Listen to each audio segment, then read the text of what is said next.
appearances. What appears to be real to our senses many times is not reality at all. That's why some of the great teachers said, never judge by the evidence of the senses. Excuse me. Many times we look at people who are successful or who we deem successful and we think how lucky they are. Luck has nothing to do with it. We also look at them and we think how easy it was for them. But what is the old saying? Unless you walk a mile in a man's shoes, you can't really judge him. You don't know what he's been through. You don't know the disappointments, the discouragements, the failures, the losses, the denials, the heartaches, the sleepless nights that he endured voluntarily to get to where he is today. And many of us think that success is when you get to the destination, when you achieve the goal, whenever you make it to that place. But it takes all those happenings or occurrences along the way during the journey to create real success. And it's not just when you get to that destination or that point or achieve that thing. It's the journey. If you're not enjoying that, if you're not enjoying today on the way, you will be left empty and unfulfilled when you get to that destination that you think is going to make you feel okay. You have to learn to enjoy the present moment, the process, the ups, the downs, the ins, the outs, the victories, the losses, everything. Because that's what life is. I'll be 63 this year. And as I look back on my life, it's been a hell of an adventure. And it's not over yet. I wouldn't change a thing. And I've been through some difficult times, some heartbreaks, some heartaches, some great losses. I won't get into all those. If you'd like to know about that, read the book, Coming Back Home, The True Adventure of Mark Daniels. Available on Amazon. Plus, The Power Is Within. Just had to do a plug there. So we should all have a goal, a vision, a purpose. Your goal should be something that moves you towards your vision or your purpose in life. You have many goals you're going to achieve as you grow, as you experience this time on this planet. And some of you may think, I don't have any goals at all. But you do. You may not have written goals. You may not have goals you're aware of. Your goal could be, I just want to get through the day. I just want to get through another week. I want to get to the weekend. If I can just make it to hump day. Now, I will say this, if you're living a life like that, it can be very unfulfilling. And you may be seeking to escape from it with drugs, alcohol, vaping, cigarettes, video games, whatever it happens to be, something that you can escape into. Pornography. These are all forms of escape. Now, I'm not saying any of these things are inherently bad. Everything in moderation. There's nothing wrong with pleasure. It's a part of an experience we get to enjoy, I'll say, in life. But too much of anything becomes, you could say, an addiction and can take over your life. And he who loves pleasure will suffer want.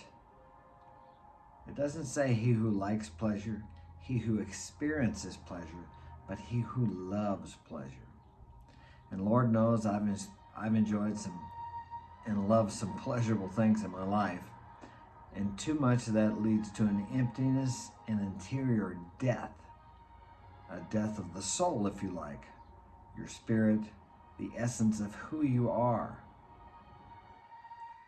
But what leads to fulfillment is the journey, the striving, the moving towards worthy goals or ideals. And I've said this many times, I repeat it over and over. Success is the progressive realization of a worthy goal or ideal. It doesn't say success is when you get there, when you achieve it, when you acquire it, but it is the progression of a worthy goal or ideal, the moving in the direction of. Very important. That's Earl Nightingale's definition of success, and I think it's very profound and right on the mark. Because so many of us see the rich man, the successful man, the man that has all the houses, the lands, the apartments, the jets, the motorcycles, the cars, whatever it may be. And we think he's successful. We think that is success. But that is just the evidence of the senses. That is what you see. You cannot see within that man. Does he have a sense of fulfillment? Is he happy? Is he content? Now, I'm not talking about a contentment that makes you not want to do anything. We have what we call divine discontent. I'm not a religious guy, so I'm not purporting any religion or any of that type of stuff on you. I do believe in a power greater than myself, God, if you like. But sometimes when we say God, that connotates a certain religion. Catholic, Islam, Protestant, Pentecostal, whatever, evangelical, these types of things. And if that's your beliefs, that's fine, whatever works for you.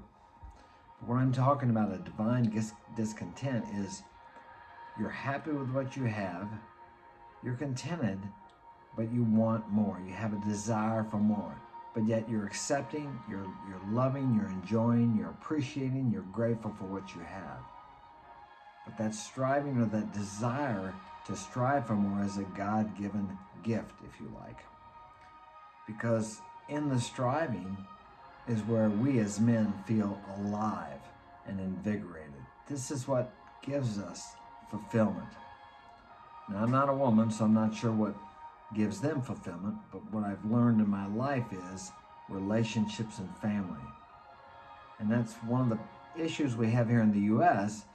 is women have been programmed by the media, by big business to believe they're going to find happiness and success, contentment, and fulfillment in the same way that men do. Well, men and women are different.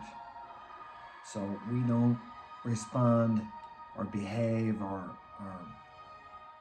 get the same things from the outer world that each other do. I'm not saying there are not outliers, because there are, but in general. But as a man, and that's what I'm speaking more about today, we need to be striving. We need to face adversity. We need challenges. As here in the West, in the U.S. today, we don't have enough challenges, so people actually create challenges. They make mountains out of molehills. A lot of these things in the media that you see that you can't even believe they're talking about would be totally irrelevant if we were all having to get up every day and hunt for firewood or hunt for our food just to survive another day, or to store up food for the winter. We have it so easy and it's so comfortable and pleasurable. The pleasures are so many here in the U.S. that many of us have gone to pleasure seeking daily instead of seeking out challenges and adversities. Because to be a fulfilled man, to be a masculine man, to be a strong man, you need adversities and challenges. And fortunately or unfortunately, in this world today, the Western world, you have to seek out challenges.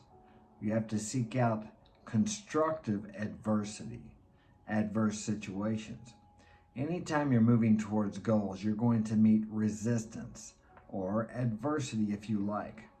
Now, I'm not talking about adversity in the form of someone coming after you or attacking you, although sometimes it does come up that way.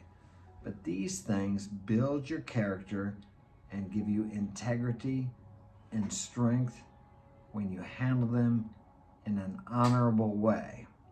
Even though the people in the office are lying about you, trying to pull you down, you are not fighting fire with fire. You're taking the high road, even though it seems like at the time you're being defeated by their lies. You do not stoop to their level. And if you do stoop to that level, you will not rise above the mediocrity. And I know you want to rise above the mediocrity. You're going to have to go through the fire. For in fire, gold is tested for its value, its worth, and worthy men in the crucible of humiliation. Sometimes it's humiliating to fail. But as you and I know, the greatest successes have also been the greatest failures. They're just not talked about much, the failures. It's more the successes. And then people say, he's so lucky. Luck has nothing to do with it. Luck happens when opportunity meets preparedness. When you're prepared and the opportunity arises, you seize that opportunity and you achieve another step towards your goal, which should line up with your vision and your purpose in life. My vision, my purpose in life is to inspire and enlighten and build up humanity, one person at a time. And you are that one person. Sometimes I'll make videos, and I've made a lot of videos, and I've been doing this for over 3 years. It gets a little discouraging sometimes. You get 6, 7 views on your videos. But then somebody says, man, I leave a comment and I say, boy, that really helped me out. That was great stuff. And that's just one person. But that's okay. Because as I give to that person and lift him up, I'm lifting myself up. You cannot put value out into the world without value coming back to you multiplied. And I've said this before. The mistake most people make, and that makes them think that's not true, is they expect that value to come back in a certain way, usually from the same person they've given that value to. But it doesn't. I think all of us will agree that you can't get something in life for nothing. That's a fact. You cannot get something for nothing. Okay? And the reverse of that, the contrast of that is this. You can't give something and not get nothing back. You cannot give something for nothing. You cannot help someone for free. You cannot inspire someone. You cannot pass on what you know about success without that coming back to you multiplied. These are laws of the universe, like gravity. You can't see gravity, but we all know it exists. If you jump off the building, whether you're a sinner or a saint or a politician or a pastor, you're going to hit the ground.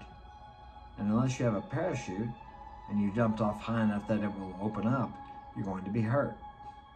The law works for everyone, not just for certain people. What is the difference between you and the most successful person that you admire? There is no difference. He's operating by the laws of the universe, and you're not. These laws will work for you the same as they'll work for him. So I'm going to leave you with that. I just had a knock on the door. So take care. Think about what I said. Implement that into your life. Look up these laws. Find out how they work. And practice them and allow time for them to work, for your life to unfold in a different manner, in the manner you desire, instead of feeling like a victim to the world. Take care. Have a great day.